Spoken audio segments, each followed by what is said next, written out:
Ngayong araw mga boss ay papakita ko sa inyo kung paano ikabit yung ating speaker wire dito sa terminal ng ating integrated amplifier.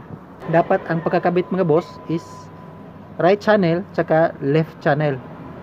Ganito yung pagkakabit mga boss. Katulad dito mga boss, may dalawa tayong speaker wire, may load na speaker bawat isa, is dapat ganito.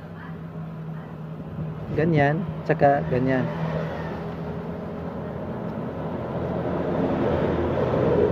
Right, tsaka yung isa naman is left dito sa baba.